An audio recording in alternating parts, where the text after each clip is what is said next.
Now we understand why there was a sign, soft beach ahead for drive only. It is really soft sand. But we could have made it. Oh, I've got to be careful.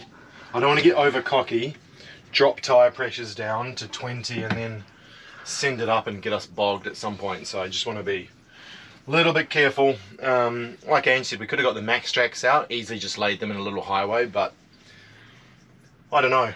We need to be careful. If we get properly stuck in sand, we've already used the Maxtrax or whatever, and yeah, I don't want to get into that situation yet. I just want to ease into learning exactly what this thing can do, because it's so much heavier than all the other vehicles here. The sand was soft, but this thing just dug. But it's at 40 psi. We run 80 road pressures, so I think 20 psi would have made a huge amount of difference. But I'm lazy and I didn't want to go down to 20 psi because it'll take an hour to fill them back up. And as you can see, he's making lunch. I think we're too hungry as well. So we're gonna stop, have lunch, cold brew. And we'll do a little tiki tour around and we'll see if we can find another campsite that's really beautiful. Otherwise here's fine. We've still got ocean views. Alright, so it's around 4 p.m. now. The afternoon was actually pretty average and overcast. We went for a little walk with Chris just to see if we could find like a better spot a little bit further. There's like lots of nice little bays around here, but the beach is so soft. We actually saw a few four drive getting bogged, so we're just not gonna risk it. It's not worth it. We've got a nice level campsite right now, so yeah, that will do for tonight, maybe tomorrow night as well. That's the beauty of this trip, is we don't really have like a deadline or anything like that. We can just stay as long as we want basically, so that's a really nice feeling in that respect. If we like it, we stay longer. If we don't like it, we move on. Alright, so now because it's a little bit of a nicer weather and we're at the beach, I'm thinking doing a little beach workout, which I absolutely love. And I might get the sandbag in a second, but I just wanted to show you where we actually keep our kettlebells. So if you've been following us last year with the Jeep, you will know that we were carrying with us 2 kettlebells, which we kept as well in the mug. And this is where we keep them in the spare tire. So they are like kind of like nice and they don't move there. It's perfect location for them. We are hoping, because of the GVM of the mug of 12 tons, which we will never reach, that we'll be able to carry potentially a barbell and a few weight plates. That would be really cool for us to be able to do some proper workouts. Obviously, you don't need weights to keep fit and healthy on the road, but that definitely helps. So yeah, I'll grab those, grab a few other accessories and do a little beach workout. Once I finished my workout, I just had a quick shower. It feels good to be able to have a proper one, not just like a salty swim, although it is still amazing feeling to just go for a swim after a workout.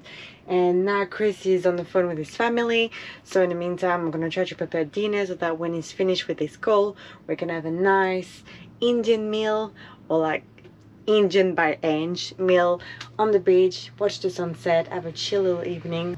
And I just wanted to show you like very quickly in terms of like storage. So the issue at the moment that we've got with our outdoor camping chair, they are in a kiddie bed area.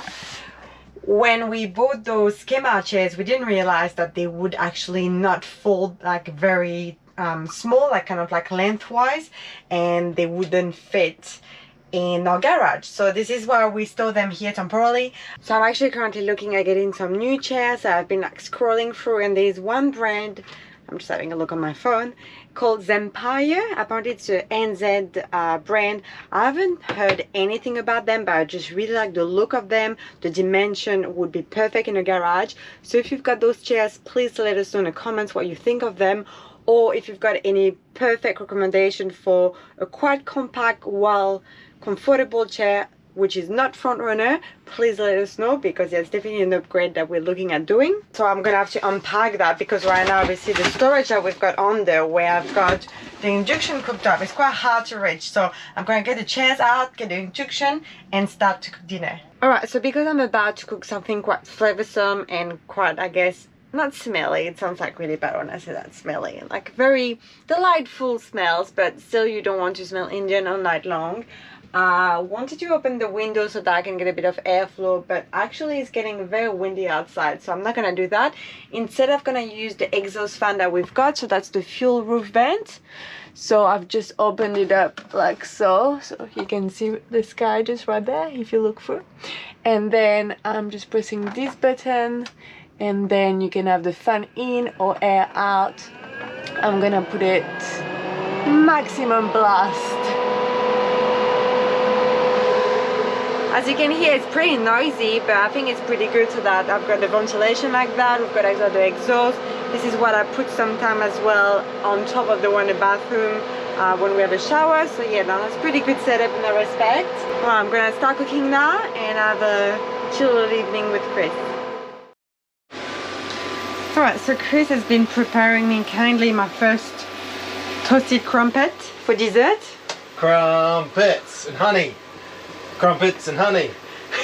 So good. If you haven't tried crumpets and honey, you're missing out. But we have to reheat them because we got for the second time called out for the recovering people. Yeah.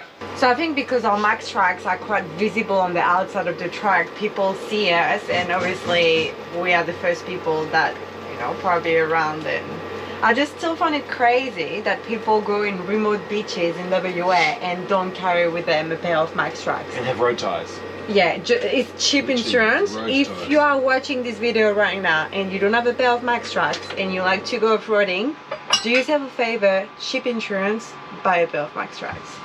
Because 9 out of 10 tire pressure or and don't Max go tracks. forward driving at night on your own with road ties. Either or.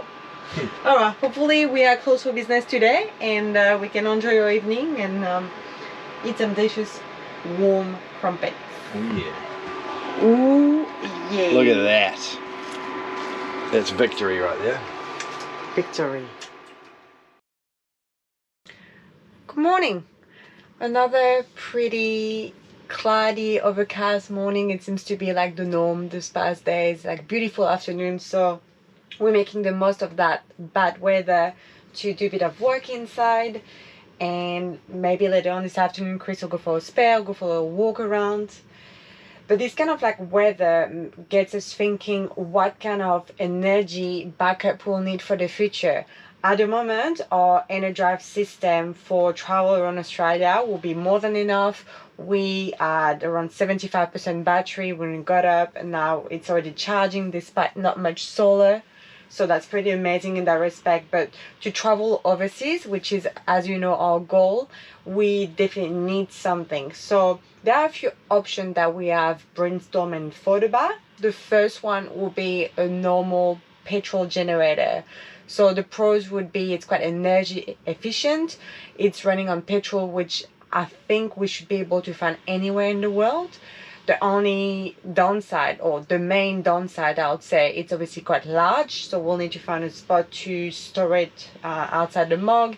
It's bulky. It does require petrol, so if we don't find it, that can be a bit tricky. And as well, apparently, it's quite loud, so it's not probably the best option. Option number 2 would be getting another EnerDrive 200 amp lithium battery, which would work very well in our current setup. We've got the space for it as well in our cabinet.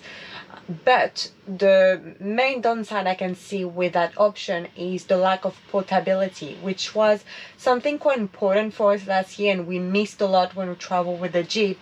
Every time we were going in a cafe or when we were driving, the lack of portable option was quite missing. So that brings us to the third option, which would be a portable power station. There are many brands on the market nowadays which offer lithium generator, and one of them is EcoFlow. So we've been invited to trial one of the units called the EcoFlow Delta. So they've got a lot of different units, from like a very small one to this one being the Delta, one of the most powerful unit. So we've been using it, I guess, during our travel this past week. We charged it before we left home. We still got around 30% battery left. So you've got 3 ways of charging this Delta unit. You've got by normal solar panel. So if you've got a blanket like us, you can plug it directly. You can plug it in a normal AC outlet, or with a 12-volt car charger. So that's quite handy in that respect. You can charge it as you travel as well. One of the features that I like the most about it is you've got 4 AC outlets at the back. So that means we can, Chris and I both charge our computers at the same time while charging our camera and our drones, which I guess would be the main use of it. If we're going to a cafe, for example, we can do that all together, which is a huge bonus. I personally like the fact that you've got like 2 carrying handles, so you can actually carry it quite easily. It's not too bulky for a unit that size. It's quite compact, so I carried it from the cab to the camper, went for like a little walk with it, like if I was going to a cafe. It is manageable, so I think in that respect that could be a potential option for us. So I can see a lot of pros, I guess, for this unit. It's portable, it's quiet, it charges quite fast. The main con, I guess, is again if you go in a country where you lack of solar. So I think we need to use it a little bit more in an environment where it's not much solar, just before we decide what we want to go ahead moving forward. So for all the travelers watching, I'd love to hear what you use as backup energy. Do you use like an old school generator? You've got the new portable lithium, or what kind of like setup you have? That will give us a good idea of what potentially to look for.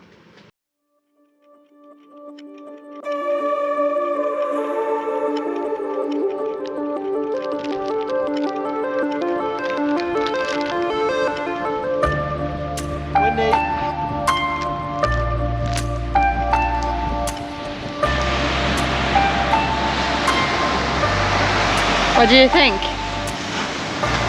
Doesn't look great. There's some fishermen on the boat over there. We saw a sparrow before, but it's definitely getting windier.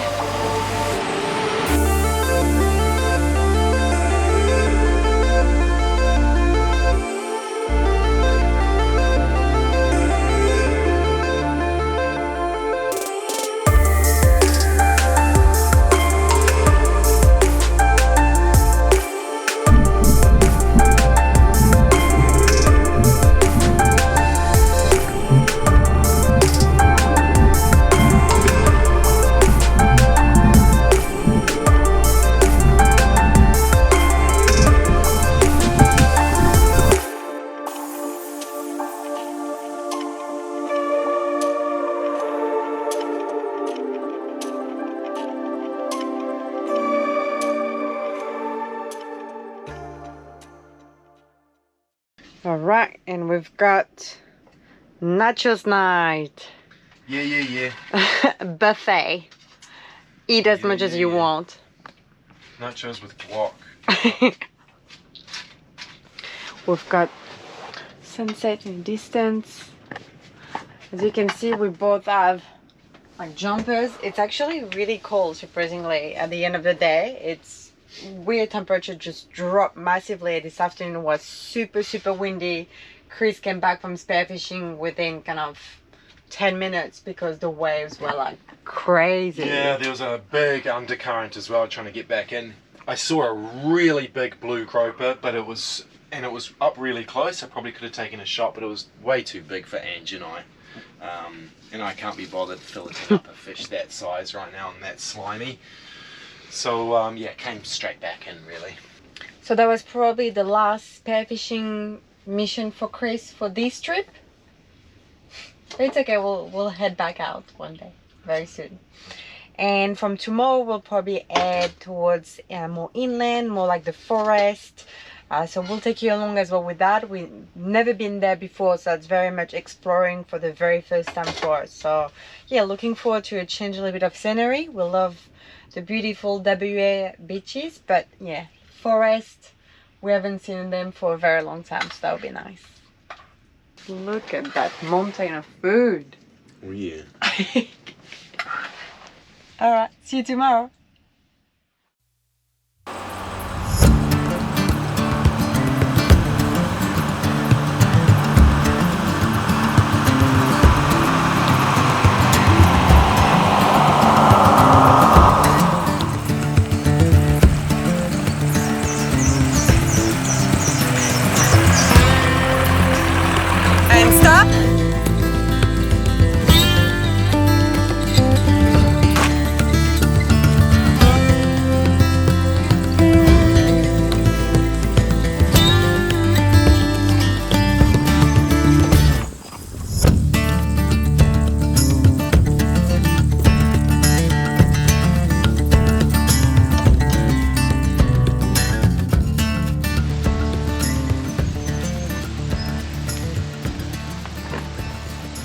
have made it to our new location for the night. We are no longer by the coast.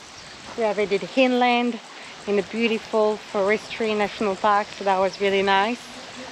We just followed like a forestry road, so that was like very easy, just gravel road. There was no overhanging trees, which I was a bit scared of. It's always like a bit scary when you head to new territory that you've never explored before.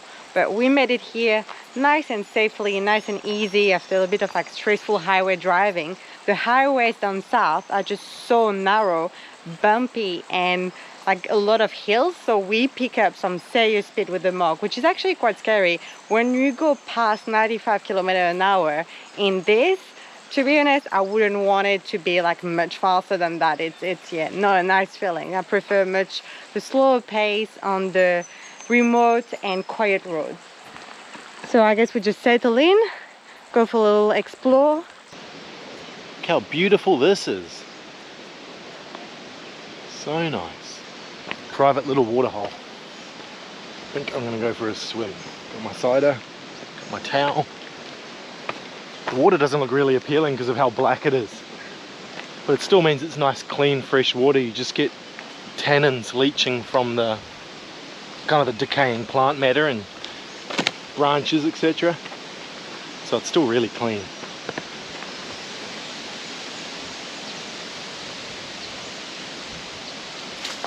Ange went for a pee earlier on in the bush and spotted a really big tiger snake in front of her that put her off completely, so she ran away. So we're just being really careful that we're not walking too fast and keeping an eye on the ground. Yeah, Ange is not a fan.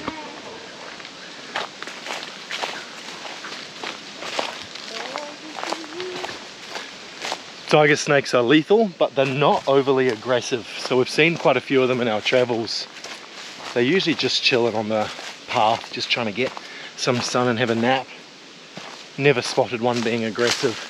Apparently in certain time of the year when they're breeding they can be, but haven't seen it yet. Oh, come on, son. Cold.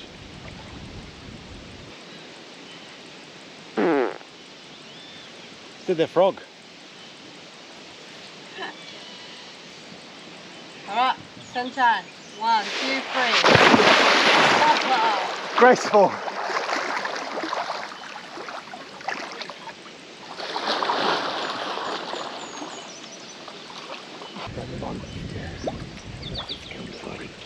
From the princess. Don't make me fall. Yeah. Oh Give my me a kiss. Turn me back into my Oh my god, you're so scary. Come here, my lady. Come here.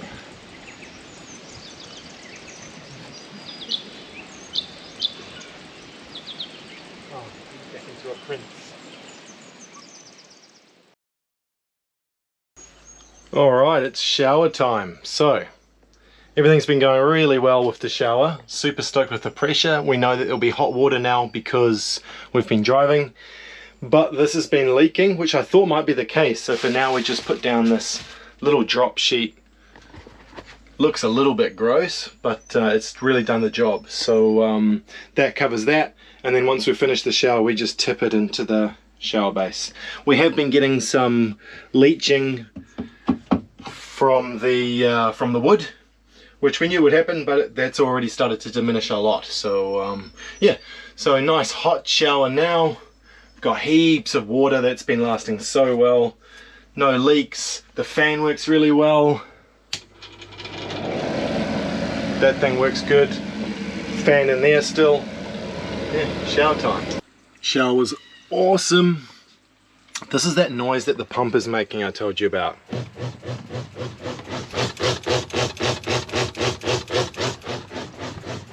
See, it like constantly cycles because it's always trying to build, I guess, 40 psi. So yeah, I'm going to try and buy an accumulator tank when we get back to Perth and see if that fixes it mounted on the wall. Hopefully it does. Other than that, really happy with the pump, but that noise is annoying and probably not very good for the pump long term. So hopefully I can fix that. Bed's going great, really good. The only negative is that this composite wall, there's been too much pressure turning this for the composite wall and it started to like dent it in. So when we get back, hopefully we'll have enough of this ODEC, this stuff that we've used for the cabinetry, to replace that wall piece, and that'll be sorted. And yeah, we've decided this probably could be a little bit wider. The length is perfect, but width we need probably this much more, because when you're working with it as far to you as possible in this position here, it's still too far away to be really comfortable working on a laptop.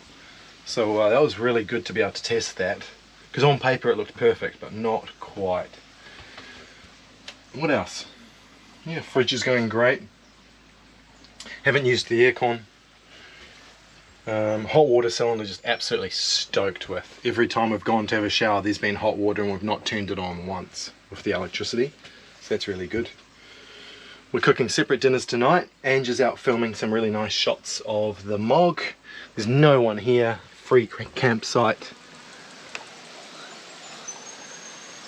Got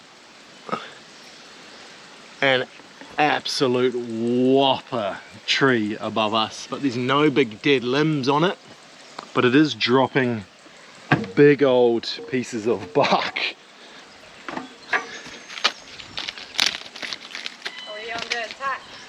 Which makes a cool noise when it lands, but it's a little bit full on. It sounds worse than it is. But yeah, that is one impressive tree. The only sad thing is when dickheads carve their names into these trees. They are really cool. No toilet paper around, nothing bad. That whole tree has been gutted by fire. All the way up into it, and it's still absolutely fine. What a weapon. The Aussie bush is just incredible for that. What else? Truck's going great, although it's been very expensive on fuel. So we need to kind of get to the bottom of that. It's been more expensive on diesel than ever before. But a lot has changed, so we kind of need to work that out, what could be causing it, or if there's something maybe wrong with the injectors. We'll see. So we're going to run some more tests. Grey water is on the ground here, so that's from my shower. I'm using biodegradable soap. And at this stage, I just let the grey water tank flow out. I don't see there being an issue. Everywhere is so dry. Bit of fresh water, maybe even a few food particles is not going to harm anything. So for those of you with caravans and other systems like this, what do you do with your grey water? Do you make sure you use biodegradable soaps and just dump it wherever, or I don't know. It's all new to us. Everything's good. As Ange said, we've used this twice. Used the Maxtrax twice rather, only for other people. Steer system's gone well. I'm getting faster and faster at that. Windows are awesome. Really happy with those. Yeah, everything so far is really, really good. We just need more diesel range, so that's where this big bad boy is going to come in handy. And just make a few little alterations and really happy with it.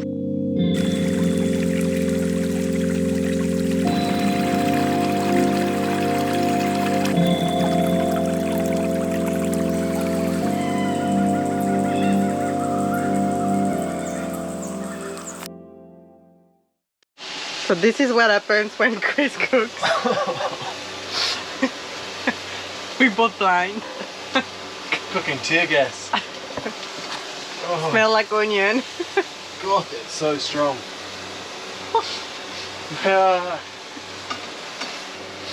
Chicken sausages. And what veggies do you have with that? Onion.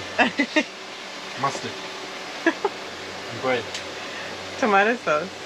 Yep. All the veggies. All the goodness. For the couples out there or families traveling together, do you cook the same meal and eat the same thing? We very much used to, Chris and I. Thanks for that. I always have food on my face, if you remember from last year. Typical Ange. But yeah, last year we used to cook most of our meals separately. This year we've been trying to be I've been trying to cook a bit more for both of us so that after the build we could just eat together and go to bed quite early. But I think that would be quite something we'll do on the road, maybe like once or twice a week. Chris can have a meat heavy, carb heavy meal, and the rest of the time I can cook him some nice healthy veggie lean meats. And how does that sound? Hey, this is healthy. I don't know what you're talking about. Chicken hot dogs.